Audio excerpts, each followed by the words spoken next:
ಆಗಿನ ಮಹಾರಾಜರನ್ನ ಒಂದು ಕೃತಿಯಾಗಿ ತಂದು ಅವರನ್ನ ಸಮಾಜಕ್ಕೆ 2024 ಅವಾರ್ಡ್ ಅನ್ನ ನೀಡಬೇಕಂತ ಕೇಳ್ಕೊಳ್ತೇನೆ.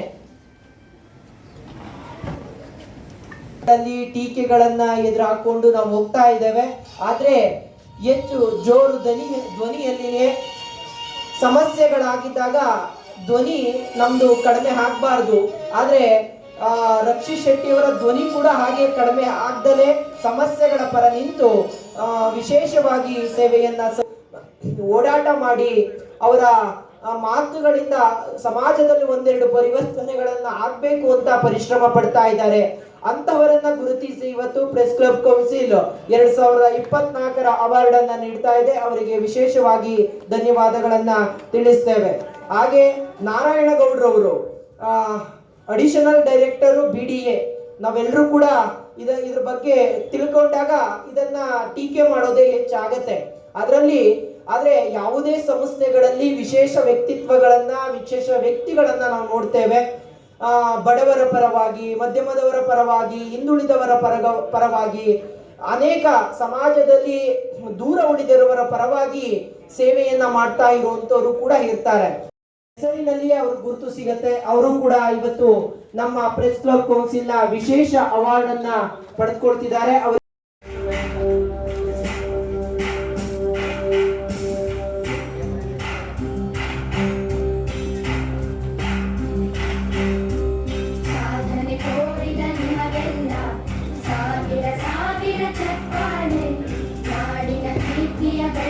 ಹಾಗಾಗಿ ವಿವಿಧ ಕ್ಷೇತ್ರಗಳ ಗಣ್ಯರನ್ನ ಸಾಧಕರನ್ನ ಆಯ್ಕೆ ಮಾಡಿಕೊಂಡು ಅವರು ಪ್ರಶಸ್ತಿ ಕೊಡೋದು ಒಳ್ಳೆ ಕೆಲಸ, ಒಪ್ಕೋತೀನಿ.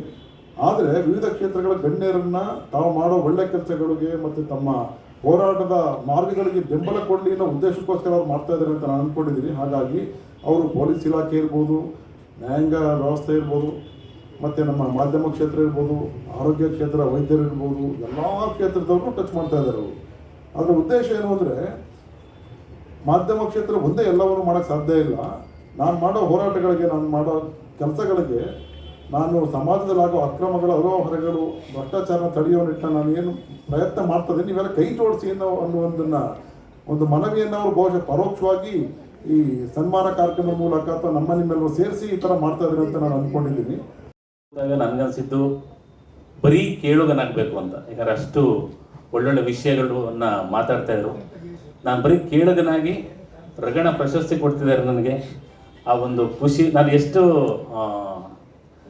ಈ ಒಂದು ಪ್ರಶಸ್ತಿ ತಗೊಳ್ಳೋಕ್ಕೆ ಅರ್ಹ ಅಂತ ಗೊತ್ತಿಲ್ಲ. ಯಾಕಂದರೆ ನನ್ನ ಜೊತೆ ಕೂತ್ಕೊಂಡು ಆ ಪ್ರಶಸ್ತಿ ತಗೊಂಡ್ರಲ್ಲ ತುಂಬ ಸಾಧನೆಗಳನ್ನ ಮಾಡಿರುವಂಥವ್ರು.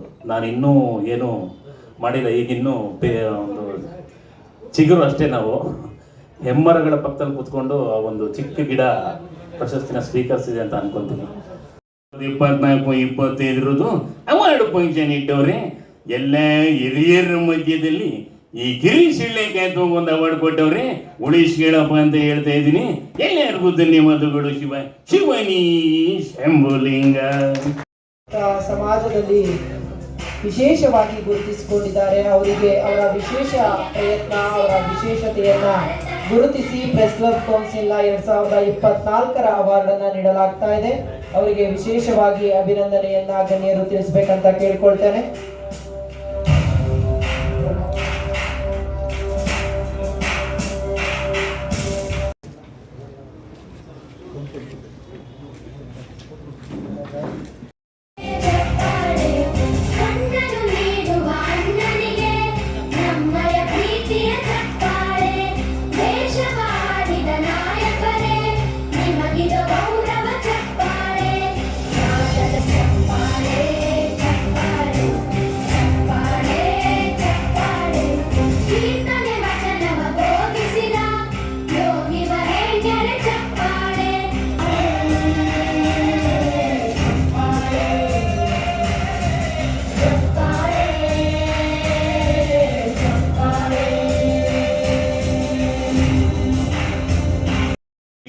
ತಂಡ ಹಾಗೂ ಪ್ರೆಸ್ ಕ್ಲಬ್ ಕೌನ್ಸಿಲ್ ನ ಅವಾರ್ಡ್ಸ್ 2024 ಪ್ರಶಸ್ತಿ ಪ್ರದಾನ ಸಮಾರಂಭದಲ್ಲಿ ಅವರಿಗೆ ಗುರುಗಳಿಗೆ ಡಾಕ್ಟರ್ ಲಕ್ಷ್ಮೀ ಶ್ರೀನಿವಾಸ್ ಗುರುಜಿಯವರಿಗೆ ಆತ್ಮೀಯವಾದಂತಹ ಧನ್ಯವಾದಗಳು ಹಾಗೂ ವಂದನಾರ್ಪಣೆಗಳು. ಜೊತೆಗೆ ಅವರಿಗೆ ಶ್ರೀಯುತರಿಗೆ ವಂದನಾರ್ಪಣೆಗಳನ್ನ ಸಲ್ಲಿಸೋಣ.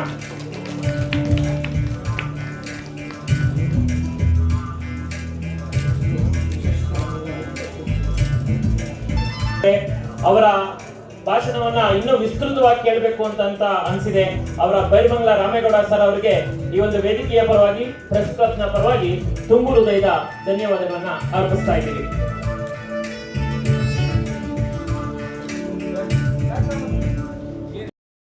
ಪದಾಧಿಕಾರಿಗಳು ಆಗಮಿಸಬೇಕು. ಯಾರಾದ್ರೂ ಒಬ್ರು ವೇದಿಕೆ ಹತ್ರ ಆಗಮಿಸಬೇಕಂತ ಕೇಳ್ಕೊಳ್ತೇನೆ. ಪದಾಧಿಕಾರಿಗಳಿಗೆ ವಿಶೇಷವಾಗಿ ಅಭಿನಂದನೆಯನ್ನ ಸಲ್ಲಿಸ್ತಾ ಇದ್ದೇವೆ. ತುಮಕೂರಿನಲ್ಲಿ ವಿಶೇಷವಾಗಿ ಸತ್ಯದ ಪರ ವಿಶೇಷವಾಗಿ ಕೆಲಸವನ್ನ ಮಾಡ್ತಾ ಇದ್ದಾರೆ.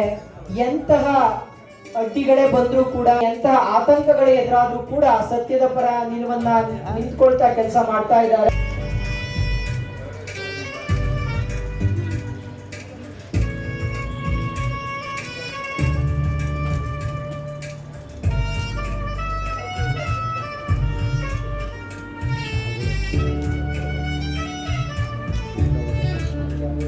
ಗೋರೇಗೌಡರು, ಸತ್ಯನಾರಾಯಣ್, ಉಮೇಶ್, ಪ್ರಕಾಶ್, ರಘು, ರಮೇಶ್ ಸಿದ್ಧರಾಗಬೇಕು.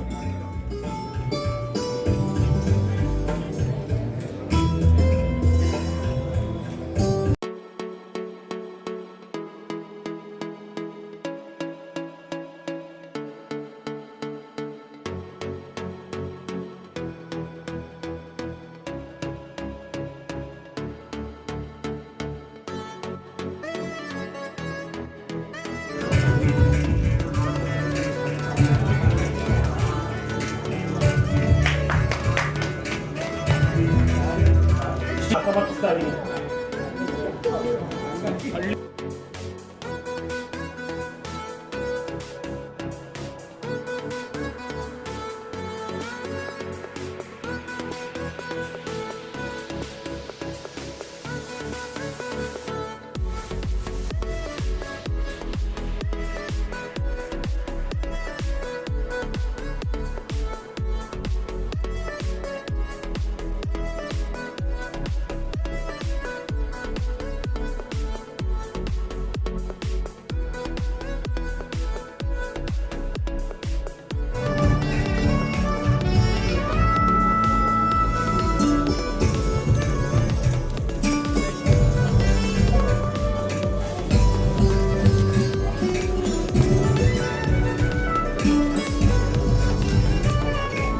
ಸೋಮನಾಥ್ ನಾಯಕ್ ಸರ್ ಅವರು ಈ ಒಂದು ಸತ್ಯಮೇವ ಜಯತೆ ಸಂಘಟನೆಗಳ ಒಕ್ಕೂಟದ ಹಾಗೂ ನಾಗರಿಕ ಸೇವಾ ಟ್ರಸ್ಟ್ನ ಬೆಳ್ತಂಗಡಿ ತಾಲೂಕಿನ ಮುಖ್ಯಸ್ಥರಾಗಿದ್ದಾರೆ.